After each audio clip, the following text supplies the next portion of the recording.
Nimesema watoto wetu wote wasome.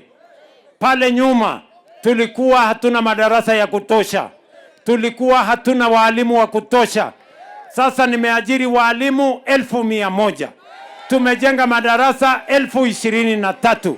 Tumenyorosha ile CBC. Sasa tunasema watoto wetu wote wasome, na hata wale wanaenda college na university. Tumepunguza fees ya university by 40%. Tumepunguza fees ile ya TVET kutoka 1,105 mpaka 67,000. Tuhakikishe hakuna mtoto wa Kenya anakosa kusoma kwa sababu mzazi wake hana uwezo.